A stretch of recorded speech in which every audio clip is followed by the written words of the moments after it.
Hello friends नमस्कार जय जगन्नाथ तुफान टेक एजुकेशन चैनल तरफ आपको स्वागत आसला राशन कार्ड नहीं बहुत बड़ खुशी खबर एवं फटाफट आप राशन कार्ड आवेदन करनी ऑनलाइन माध्यम आपको तुरंत एप्रुवाल मिल जहाँकि राशन कार्ड बहुत जल्दी आपने पाई किपर पाइबे देखो बहुत जल्दी आप राशन कार्ड एप्रुवाल हो राशन कार्ड किपर आप अलग करेंगे तो वीडियो को प्रथम शेष पर्यटन देखूँ जो मैंने चैनल नुआ चैनल को सब्सक्राइब कर एवं पाखरे थिबा बेल आइकन को दबी देले आपन पाखु प्रथमे जो वीडियो पड़ियो नोटिफिकेशन टी आपन पाखु बहुत जल्दी आपन पाखु चली जिवो।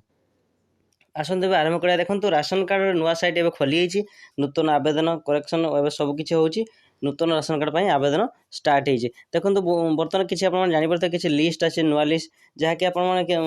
राशन कार्ड किछि आवेदन करथिले सामानक लिस्ट मध्ये अछि जेमन आवेदन करथिले सामानक लिस्ट मध्ये आसी नाही काहे कि आसिने देखंतु एटा केवल ई श्रम कार्ड डाटाबेस रु फेच हेकि आसुछि ई श्रम कार्ड माइग्रेंट लेबर जेमन ई श्रम कार्ड आवेदन करथिले सेही अनुसार आपनकर जेमन राशन कार्ड ऑनलाइन आवेदन करजंती सेही डाटा थ्रू रे आपनकर सर्वे भलिया हेई आसुछि तो सेही मान लिस्ट एबे आसीछि तो आपण मान जानि परथे डीलर माने कॉल करी आपन कहउथबे ता आधार कार्ड देइतले आपनकर जल्दी जल्दी राशन कार्ड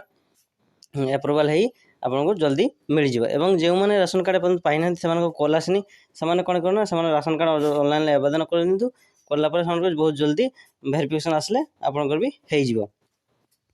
तो आप ऑनलाइन आवेदन करेंगे नहीं foododisha.odisha.gov.in को वेबसाइट की जाई आप एसएफएस हो कि एनएफएस रे जाई आप ऑनलाइन आवेदन करेंगे। ऑनलाइन आवेदन कलापर आपन जो डॉक्यूमेंट सब अच्छे डॉक्यूमेंट नहीं आप सब सबमिट करेंगे कलापर आप वेरिफिकेशन आसे वेरिफिकेशन आसला आप तुरंत राशन कार्ड ऑनलाइन हो पारे आप समस्ते चाउल पाइपर जदि आप वीडियो भल लगता है वीडियो को लाइक कमेंट शेयर और सब्सक्राइब कर दियंतु।